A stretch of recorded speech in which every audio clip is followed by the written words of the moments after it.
Well, good morning and welcome, friends, and we welcome those who are joining us online. We are at Tresvant Hall at Grace St. Luke's Church in Memphis, Tennessee. I'm Ollie Rensher, and we are delighted to welcome today Dr. Mitzi Minor of Memphis Theological Seminary and her topic, Resurrection, God, and the Believers in Rome. Mitzi is a friend of Grace St. Luke's for many years, and she was telling a story earlier about how important it is that we spend time with Scripture, and was glad to know that we have so many offerings as it relates to Scripture and even the small group Bible study that's taking place. But this is a wonderful way for us to go into the season of Easter and to welcome her. I will begin our time with the prayer. The Lord be with you. Also with you. Let us pray. Gracious God, in this season of resurrection, we give you thanks and praise for right? But up to do this kind of thing, you know, on Sunday. It's an odd question because the answer is I go to chapel at, our seminary. But when I was, and I'm very, very grateful to you, I do these things like I won't print. That'll help. Pages wouldn't have made a big difference, but we're going to give it a shot today. So I'm glad to be with you today. They are a fascinating bunch of folks in this church in the western part of the world. Just enormous. Augusta in particular, which I do. You may have heard of the Roman Road, which a writing out of the plan of salvation with verses take action, which is why we're looking at this in this particular season. By the way, a blessed Eastertide to all of you in these 50 great days of Easter that we are in the midst of. So that's what we're going to talk about. And 2 weeks is not long enough to do it all, but I think I can give you some good perspectives on that as we go. How much time, Ollie? 10:15. 10:15. Okay. If I start running long, you know to wave at me, right? Or get somebody to. So, boy, excuse me. Spring, right? So, y'all know me. I'm going to have to start with some context stuff, right? Putting our texts in their contexts really matter, and so we're going to start there. And I'm going to start back a couple of centuries from the middle of the first century, which is when Paul wrote the letter to the Romans, and remind us, I've done this here before, remind us of this whole concept of resurrection. Because sometimes, again, in church, one of my students once said, in my church, we sort of treat Easter morning like Jesus woke up, stretched and yawned, peeled off the grave clothes like they were pajamas, and walked out pretty much the same as before. And we're all glad, and they lived happily ever after. Is sort of, she said, that's how we tell the story in my church. And it was how they told the story in the church when I was growing up. And that's not the story. Because resurrection is an apocalyptic event. And here's what I mean by that. Our Jewish forebears took a look at the world around them. It's not hard to see.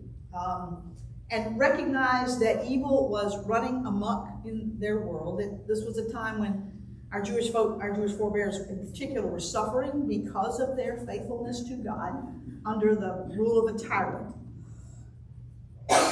Well, I need it to just clear one good time, right? Bear with me. I always get tickled when people ask me if I want a cup of coffee, which I'm very grateful for, but I don't drink coffee. Oh, and this is little Scoozy says Julie and Devin, my nephew, got married. So who knew?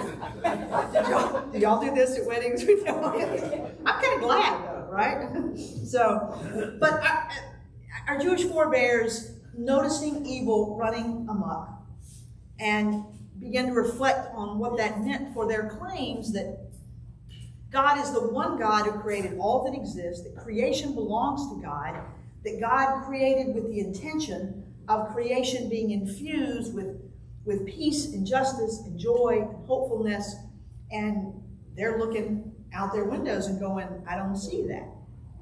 I don't know about you all, but it's kind of like being in the U.S. right now, another day, another shooting. If you haven't seen the news this morning about shooting in Danville, Alabama, which is, by the way, about 45 minutes from my hometown. So I'm very aware of that. So evil is, running amok.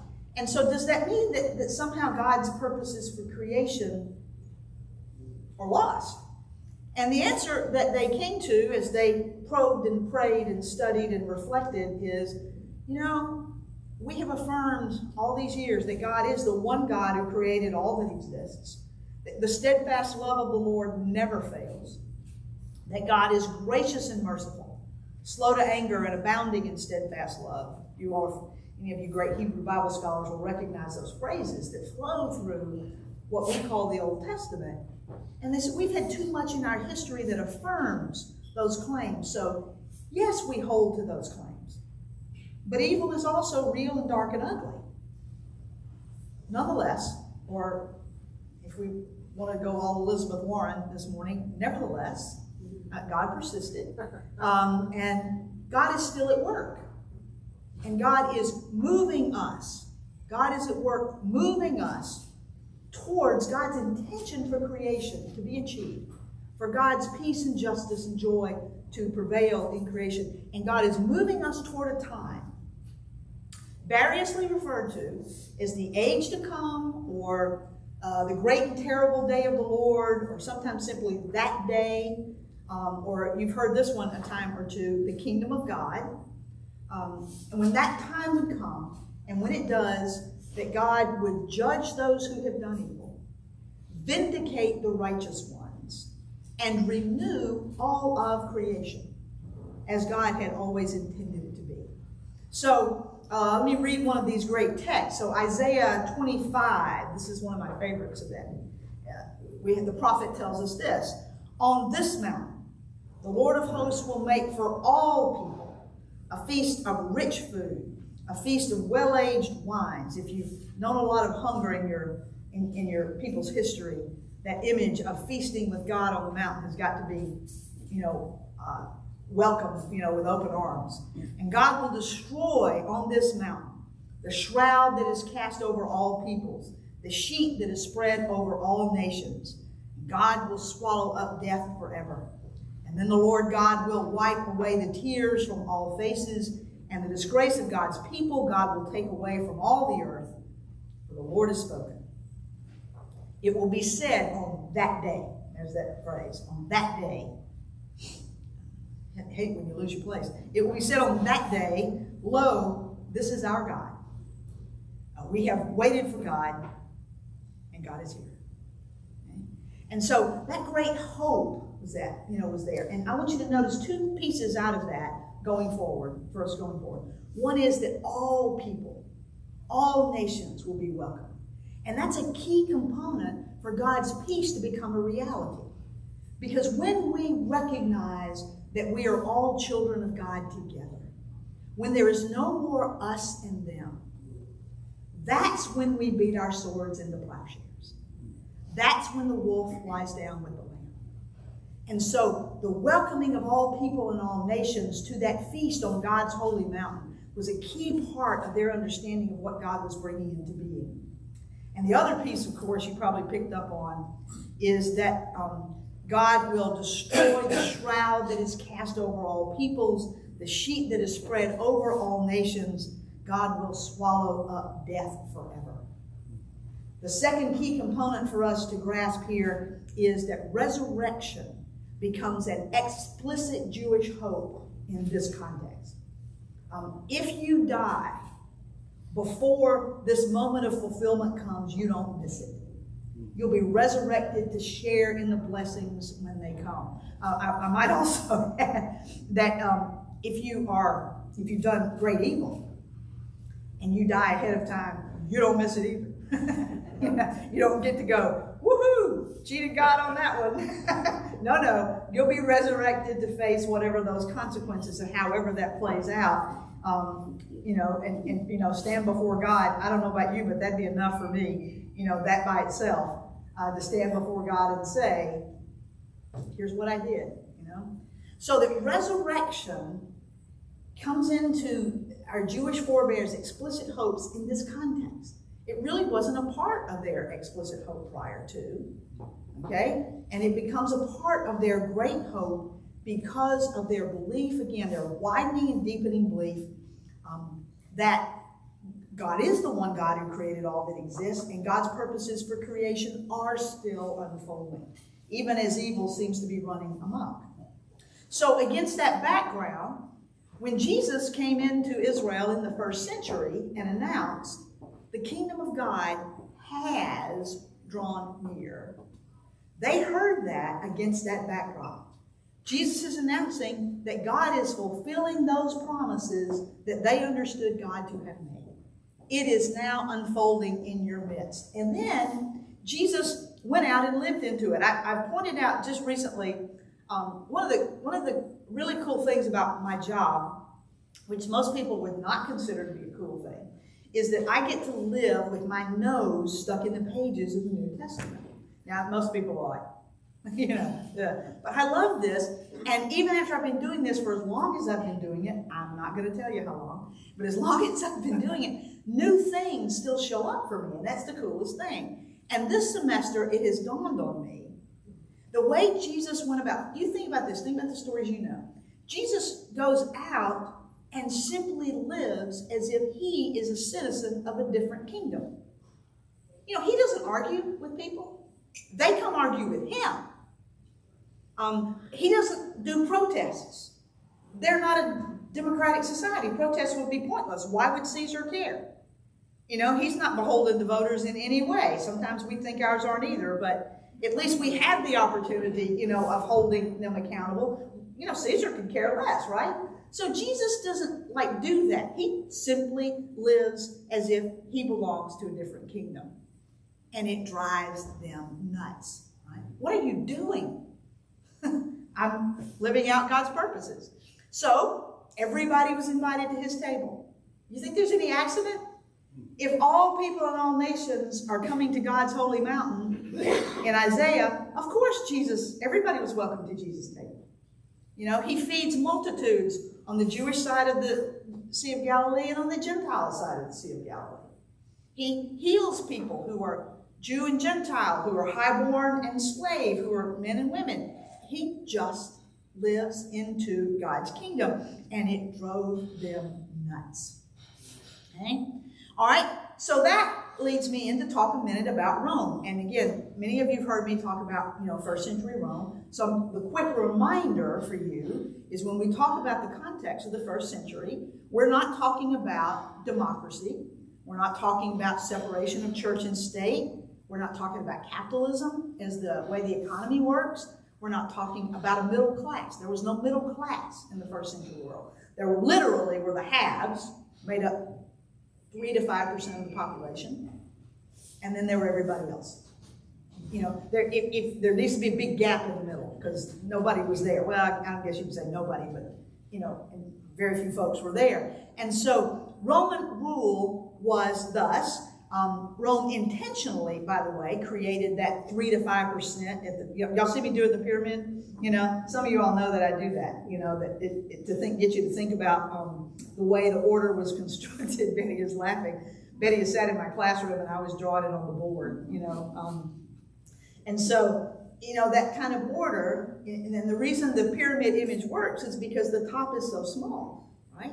And so 3 to 5% of the population rule the world for everybody else. And they do it, of course, for their own benefit. And they do it in ways that, not only for their own benefit, but also to keep that structure in place. Right? So when we talk about the Roman world, you always need to remember that it is a different world than ours. Now, there are lots of points of connection. Lots of points of connection. But that world is very different in terms of that fundamental order, okay? And what the Gospels tell us is that Jesus' followers initially seemed to think of him as a Messiah. We tend to make that word with a capital M and a title for Jesus. In the first century world, it can have a lowercase m and be applied to a number of people. People who were given a task by God. And they seem to think of him as a Messiah in the mold of David defeating the Philistines or the Maccabees defeating the Syrians in the 2nd century, so that they were looking for Jesus to the phrase in the Emmaus Road story is to redeem Israel, meaning let's change those who were at the top. Israel under Roman rule was an occupied country. So think Ukraine, you know, with what Russia is trying to do, you know, in Ukraine. So think like that, okay? So they're an occupied country, and what they want, of course, is to drive the Romans out and to replace the rulers at the top. And you know, we're always really good at this, right? Just put us in charge and we'll do it right, right? We always think like that. So think about James and John, the story of asking Jesus, let us sit at your right and left hands when you come in your glory. Remember that? And Jesus is just, I probably said this before, I always figure there were times when Jesus had to like call a time out and step over and ask God, did I pick up the do not call list by mistake? Because these folks are driving me nuts. You know, here's James and John, you know, doing this, right? But that seems to be exactly, they were thinking of him as a Messiah in the mold of a David or the Maccabees, and they wanted Rome gone, and I can understand that. You can understand that, right? But you remember when they brought out the sword in Gethsemane, right? Let's fight this thing out. And Jesus is like, put that up. That's not what we're doing. And that's when they fled. The disciples were with Jesus until that moment. And that's when they fled. And then they go out and live like Jesus lived. So what's the change? And the change, of course, from this vantage point, is obvious perhaps, is they experienced him as resurrected.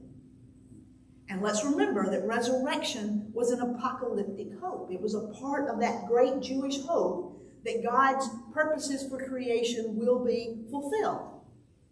And so if resurrection is an apocalyptic hope, and Jesus is resurrected, then the moment must indeed have come. The kingdom of God has indeed drawn near. Jesus isn't here to redeem Israel. Jesus is here to announce that God's renewal of all creation is underway, and they got to be a part of it. Resurrection is the game changer for them. I mean, they were kind of knuckleheaded prior to that, right? And then after that, they lived as Jesus lived. And very soon after Jesus' death and resurrection, they were taking the good news of what God is doing, the good news of the renewal of all creation, to the ends of the earth, to use language that shows up in the book of Acts. And when that begins to happen and they spread throughout the Roman, listen, it's astonishing. It really is astonishing. They start out with, 100 or so maybe, followers of Jesus, peasants. All the initial followers of Jesus were peasant class. That means very little education, no resources, no connections, no political power, none of the things that you would assume would be necessary to have a movement spread. They have none of that. And within 50 years of Jesus' death and resurrection, there are pockets of believers in every urban area in the empire, and probably in villages between all those urban areas. They just didn't leave records for us to find. Right? It's an astonishing thing that they did. And as they did, there was soon a community of believers that was formed in the city of Rome itself. And so in the middle of the first century, as Jesus' movement is spreading, from Israel now through the empire, our man Paul, who was a part of that spreading, right, has planned to take God's good news to Spain. Nobody's been to Spain, so he's going to Spain. But Paul is in Corinth as he writes this letter. That's a city in Greece. And he's going back to Jerusalem to fulfill a promise he made back there. And then after that, when he's completed that, he wants to get to Spain. Well, I already mentioned not many resources, right, for those believers. And travel in this world was neither cheap nor easy. You don't go onto justfly.com and get from here to there, in this world. And so he needs some help to get there, and he wants the Roman believers to help him. So he needs to make contact with them. He did not found the community in Rome. Okay, funny little historical moment.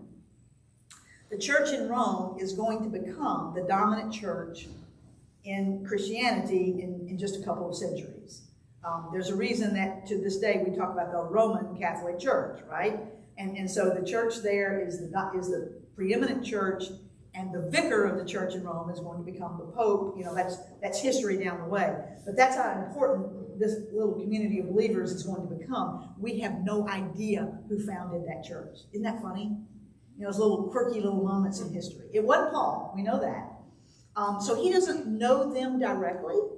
And, you know, you got to do some, what would you call it? I want to call it fundraising.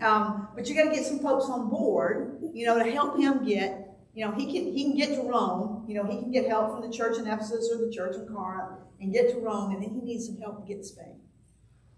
And about the time that he is getting ready to write this letter to the Romans to ask them to support him going to Spain, he also hears that there are conflicts among the believers in Rome. I know you're shocked. And so what was apparently happening among these believers in Rome was that, you know, no church buildings, right? No Treasument Hall, you know, among believers there. So they were a network of house churches, right? And they were meeting probably in the homes of the person that was considered to be the leader of that particular group of believers. And you know, I mean, what happens? You meet and you sort of develop your own way, right? This is what we do when we gather. And they're Jews and Gentiles, and some of them are more Jewish than others. And what apparently was happening was some of those groups continued to observe Sabbath, continued to eat kosher, and others didn't. And then when they would gather as one big group of believers, what was apparently happening was that some of those believers were saying to other believers, "Oh, y'all are still eating kosher? We're still past that. Oh, y'all are still observing Sabbath? Y'all do know that Sunday is Resurrection Day, right? I mean, we're way past that, right? And then whatever the first century Roman equivalent of bless your heart came right after that. I don't know what it was, but whatever it was, you know, oh, you're still eating kosher? Bless your hearts. You know, we're so far beyond that. Does that sound familiar to anybody who's hung out in a Christian church anywhere, anytime? Not just me alone, but in my particular tribe, got thrown out of our presbytery. I'm a Cumberland Presbyterian. We got thrown out of our presbytery a little over a year ago because of support of LGBTQ rights. So they tossed us out. We had to form our own presbytery, and it is such a, you know, it's so hard, you know, in the sense that presbytery wants to say to us, you know, y'all are not even Christian. But you know what you want to do back, right? You want to do it back. So you want to go, oh, y'all are still banning these people? We're so past that, you know? So that's what you want to do, and you just fall right into that. And that is apparently what was happening among the Roman believers. And so right here, I want to interject something that may seem odd, but I promise you there's a reason for it, okay? I want to talk for a moment now about the role of our imaginations when we come to moments like this, okay? Now, you may be thinking, that's weird, that's not Bible study. But I think it's really actually very important for how we do this. So, first of all, let me say this. When I talk about imagination, I'm not talking about fantasy. I'm not talking about going to your happy place, which, by the way, is a good thing to do, but that's not what I'm talking about right here. I'm not talking about children, you know, painting, you know, elephants blue and alligators purple. I personally love a purple alligator, but that's not, you know, what I'm talking about. I'm talking about the constructive imagination, which we all have and we all use every day. We just don't talk about it. In our Western, very intellectualized culture, we tend to focus on the mind. And we've gained a lot from doing that.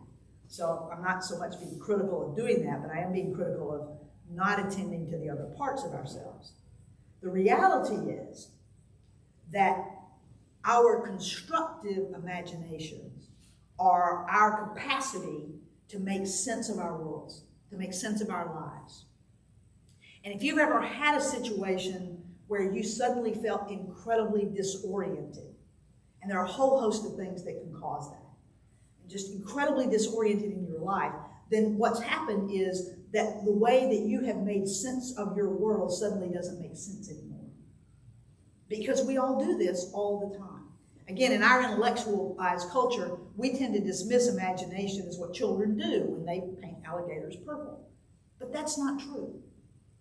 All of who we are, not just our minds, but also our emotions, our experiences, our education, even our bodies, go into forming this constructive imagination. And this becomes how we move about, how we interact in the world. So you have known people. Let me just use a really quick illustration of that. I had a good friend, an absolutely lovely human being, but she had lived for 20 years in an emotionally abusive marriage where her spouse told her nearly every day what a horrible person she was.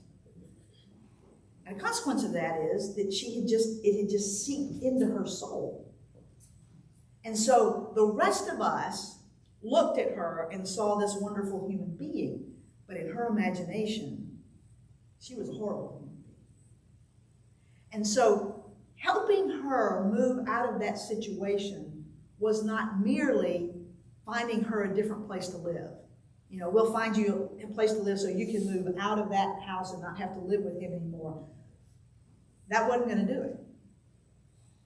She needed to believe, she needed to imagine that her life was worth living, that her life was worth saving.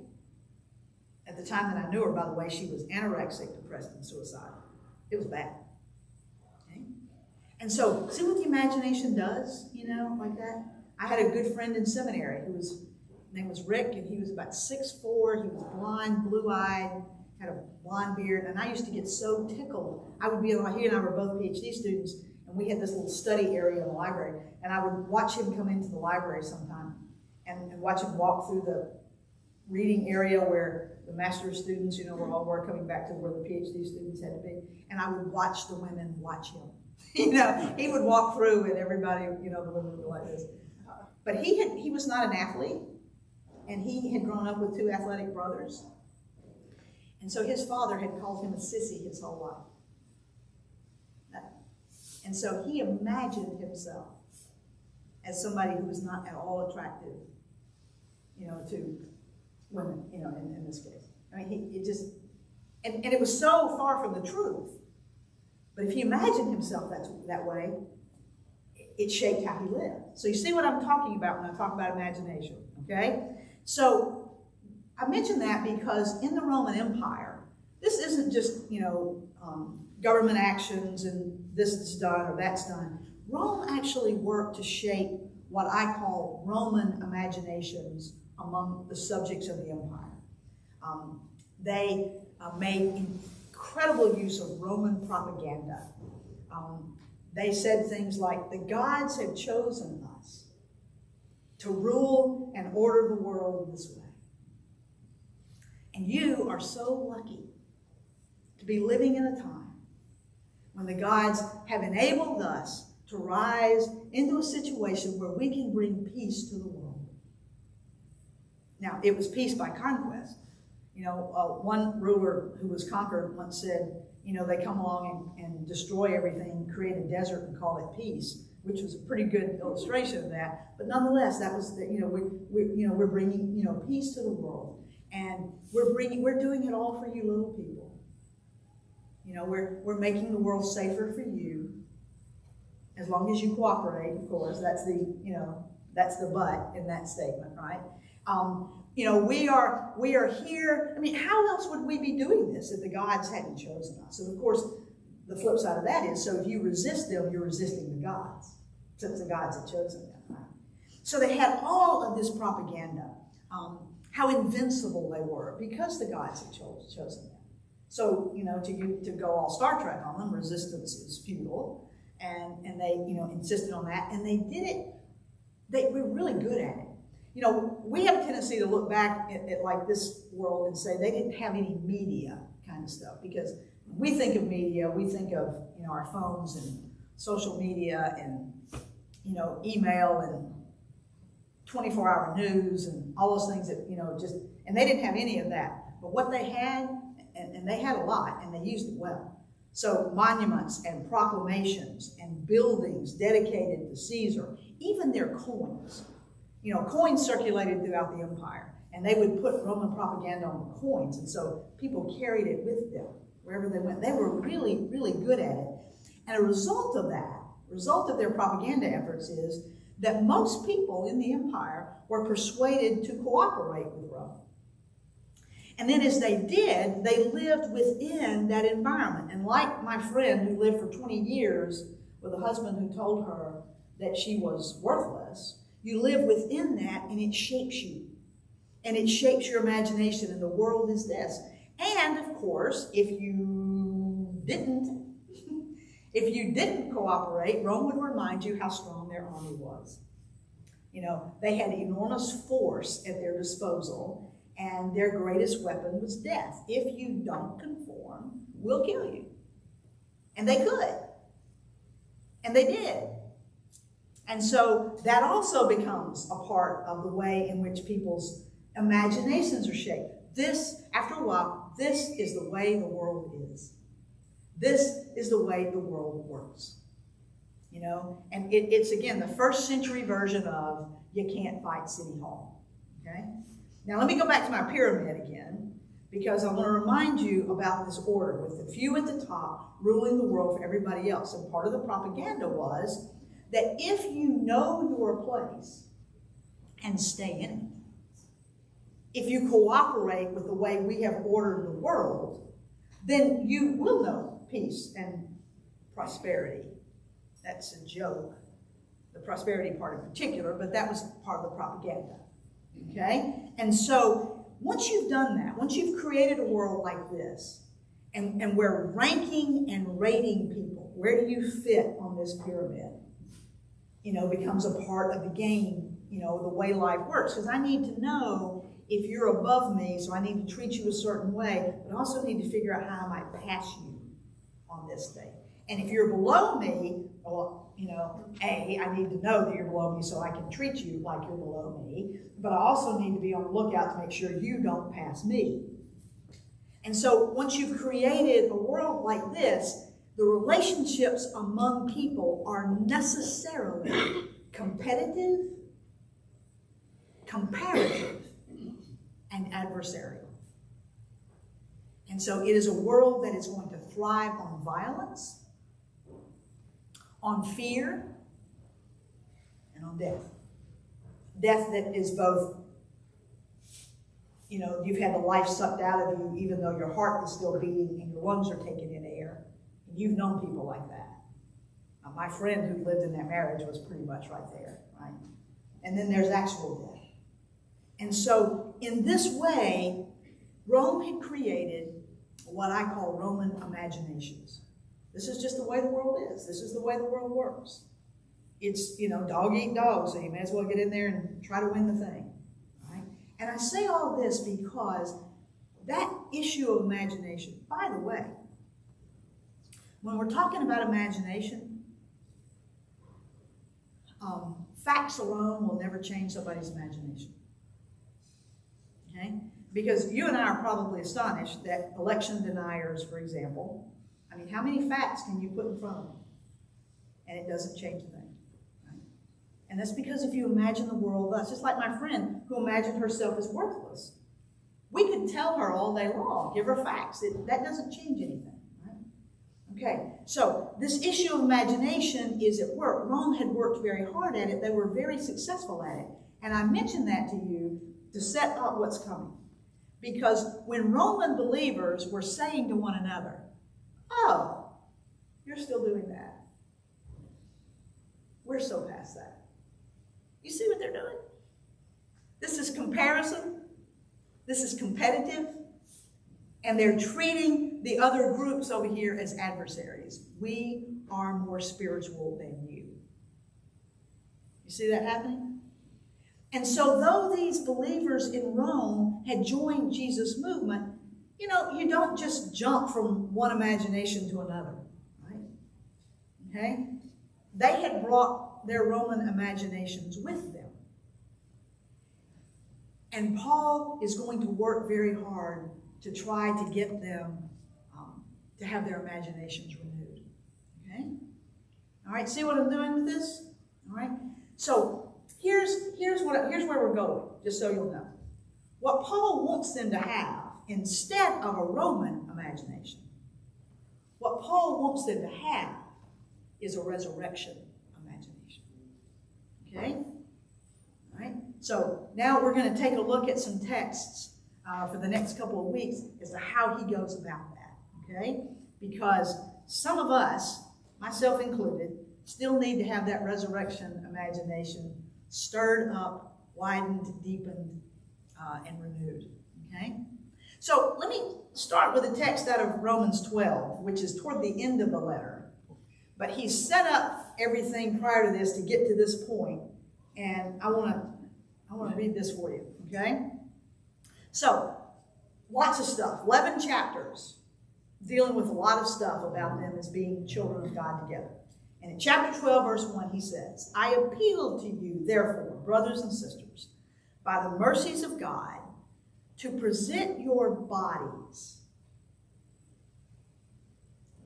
Grasp that. To present your bodies, your Jew or Gentile body, your male or female body, to present your bodies as a living sacrifice. First century world, that would have been a jaw-dropping thing because they actually experienced sacrifices. You know, it happened in their temples, including in the temple in Jerusalem. Sacrifices don't live. So putting those two words together would have been one of those, say what? Moments. So to be a living sacrifice, holy and acceptable to God, which is your spiritual worship. Do not be conformed to this world, but be transformed by the renewing of your minds. That's the English translation. But what he's talking about is imagination. By the renewal of your imagination, so that you may discern what is the will of God. Okay? That's a loaded couple of sentences. To present your bodies, and notice that he starts out, present your bodies, and then talks about renewing the mind, which I said was really imagination. So all of yourselves. And, real quick, I don't have time to do all this, but real quick, again, in our very intellectualized Western world, we often downplay the body, you know, as in importance. That is so wrong. And I'm not just talking about your physical health, which is included in that. We now know, for example, that stress affects your physical health, for example. But there's more than that. How many of you have known something first in your body? Just think about that. You're home alone and you get a, what was that? And your body reacts first. Someone nearly hits you in your car. How does your body react? Your knees are gelling. You know, your breath is, you know, our bodies are a part of our beings.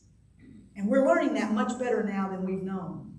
So present your bodies and then transform your minds. Paul is talking about your whole selves. Offer that to God as a living sacrifice. Sacrifices are wholly given over. But in this case, they live. And what Paul is talking about is living. So that you live by the transformation of your imaginations so that you can discern what is the will of God. Do not be conformed to this world, which is exactly what Rome wanted them to do. So the renewing of their imaginations is what Paul is calling forth from them in this letter. And what is the basis that Paul has for calling them to this kind of renewal? Well, let me point out a couple of texts for you. I'm going to do one briefly and then spend a little more time in another one. In chapter 4, verse 16, so now we're going back. So these are the things he has said, among the things he said that leads him up to calling for their renewed imaginations.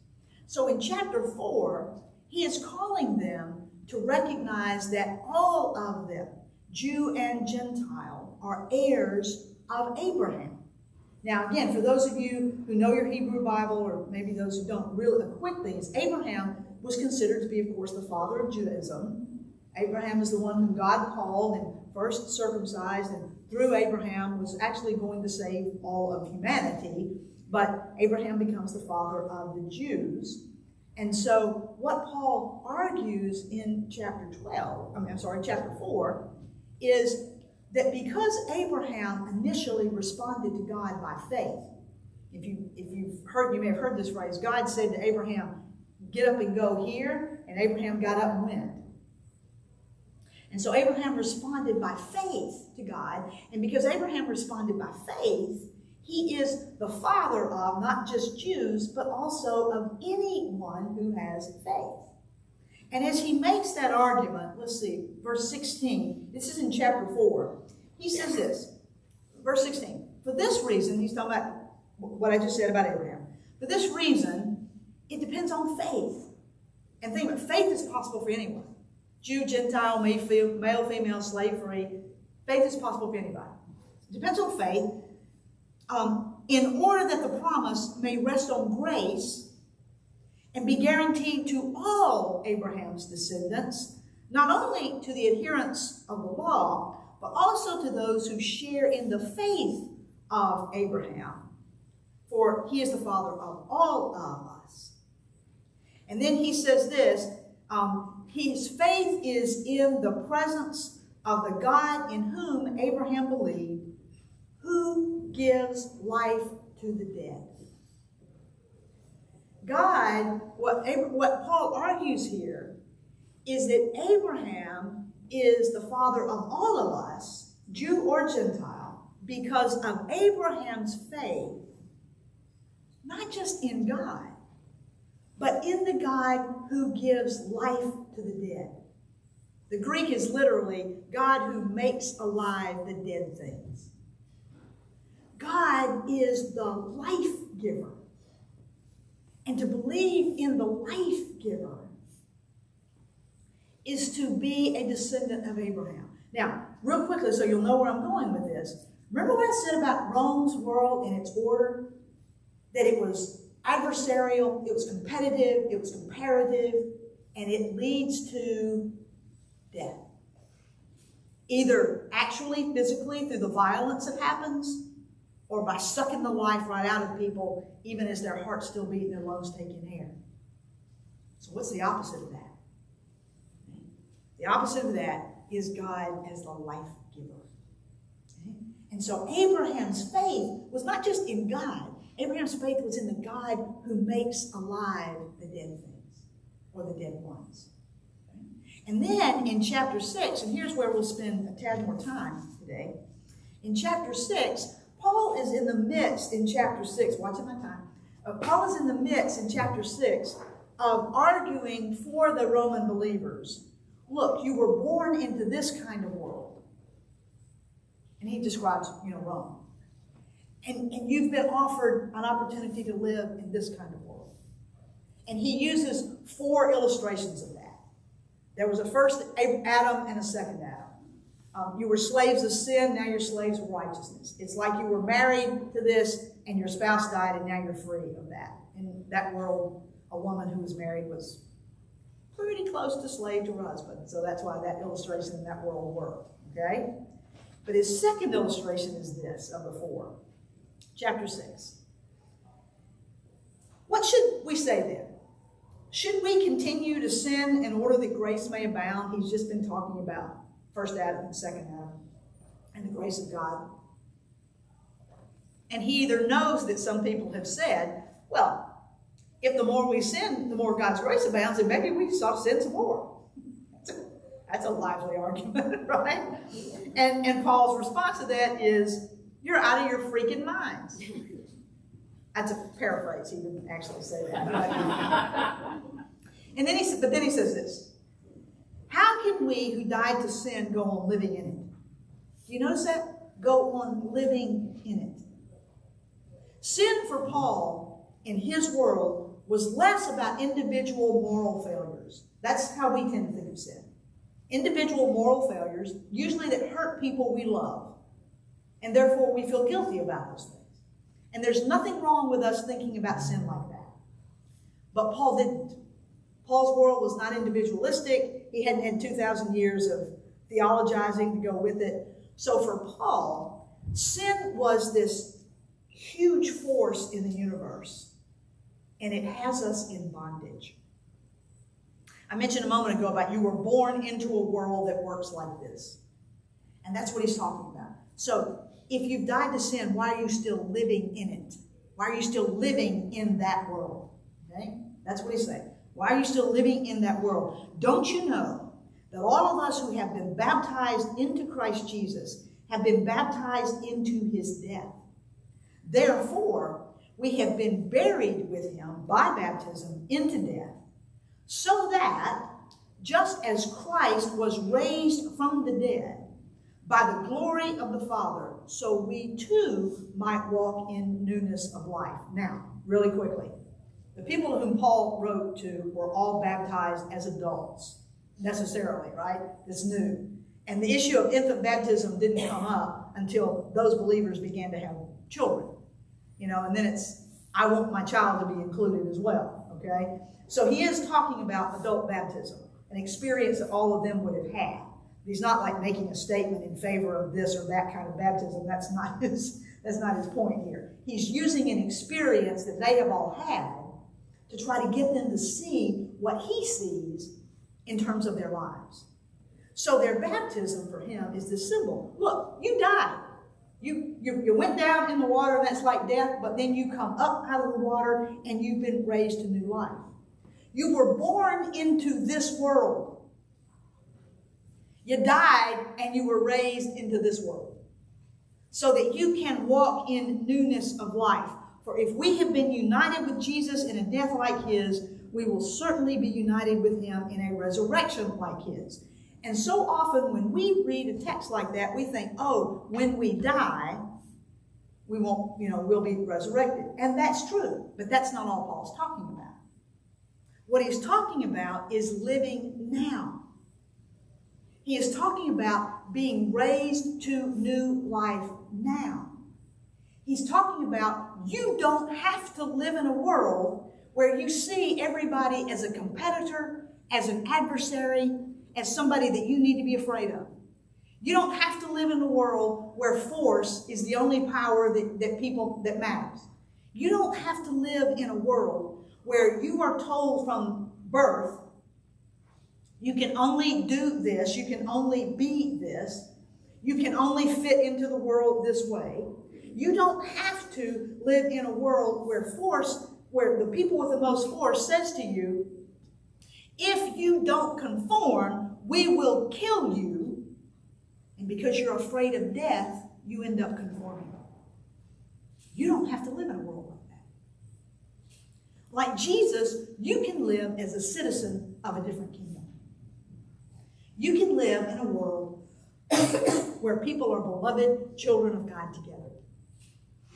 You can live in newness of life. Okay? And so, what Paul is calling those Roman believers to who are walking around going, oh, you're still eating kosher? We're so past that. And then the response, and then it gets worse, and then you get kicked out of your presbytery. I mean, this is how it works, right? And it just gets worse and worse and worse. You don't have to do that. You can walk in newness of life. And then one of my most favorite verses in all of Scripture. In chapter 8, Paul says in verse 11, For if the Spirit of the one who raised Jesus from the dead dwells in you. The Spirit of the one who raised Jesus from the dead. That's one of Paul's favorite ways to refer to God. The one who raised Jesus from the dead. If that Spirit dwells in you, then the one who raised Christ from the dead will give life to your mortal bodies also, through God's Spirit who dwells in you. So there is new life. There is a new way of living that God is offering us. Because God is the author of life. Because God is the life giver. Because God is the one who makes alive the dead ones. Because this is who God is. God is not only creator for Paul. God is resurrector. God is the life giver. And as a result of that, we have an opportunity to live new lives. Okay, so what does that look like? What does that new life look like? That, friends, is next week's lesson. Okay?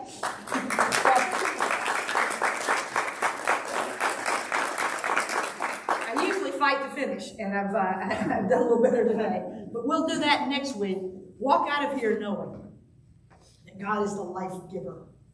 God is the resurrector, and all that's possible because of that. Thanks be to God. Oh, and by the way, I wasn't here last week, so I didn't get to do this with you all. So will you indulge me on this? How about this? Christ is risen. The Lord is risen indeed. Thanks be to God.